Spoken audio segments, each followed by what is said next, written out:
ಚೀನಾದ ಮಾಂಸದ ವ್ಯಾಪಾರಿಗಳಿಂದ ಕದಿಯಲ್ಪಟ್ಟ 7 ನಾಯಿಗಳು ಚಲಿಸುವ ಟ್ರಕ್ನಿಂದ ಜಿಗಿದು 17 ಕಿಲೋಮೀಟರ್ ಕ್ರಮಿಸಿ ತಮ್ಮ ಮಾಲೀಕರನ್ನ ಸೇರಿದ ಕತೆ ಸಾಮಾಜಿಕ ಜಾಲತಾಣದಲ್ಲಿ ಸಖತ್ ವೈರಲ್ ಆಗಿದೆ. ಕಳ್ಳರಿಂದ ಅಪಹರಿಸಲ್ಪಟ್ಟ ಸಾಕು ನಾಯಿಗಳು ಸತತ 2 ದಿನಗಳ ಕಾಲ ಹೋರಾಟ ನಡೆಸಿ ತಮ್ಮ ಮನೆ ಸೇರಿದೆ. ಹೆದ್ದಾರಿಯಲ್ಲಿ ನಾಯಿಗಳು ನಡೆದುಕೊಂಡು ಹೋಗುವ ದೃಶ್ಯವನ್ನ ಲೂ ಎಂಬ ವ್ಯಕ್ತಿ ಸೆರೆ ಹಿಡಿದಿದ್ದಾರೆ. ವಿಡಿಯೋದಲ್ಲಿ ಪುಟ್ಟ ಗಾತ್ರದ ಕೋರ್ಗಿ ತಳಿಯ ನಾಯಿ ಇಡೀ ತಂಡವನ್ನ ಮುನ್ನಡೆಸುತ್ತಿರುವುದು ಕಂಡು ಬಂದಿದೆ. ಉಳಿದ ನಾಯಿಗಳು ಇದನ್ನ ಹಿಂಬಾಲಿಸಿಕೊಂಡು ಮಾಲಕನ ಮನೆ ಸೇರಿವೆ.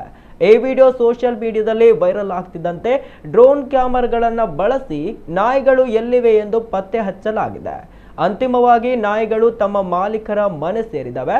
ತಮ್ಮ ಪ್ರೀತಿಯ ನಾಯಿಗಳು ಮನೆಗೆ ಮರಳಿದ್ದು ನಮ್ಮ ಪುಣ್ಯ ಎಂದು ಶ್ವಾನ ಮಾಲಕರು ಭಾವುಕರಾಗಿ ನುಡಿದಿದ್ದಾರೆ.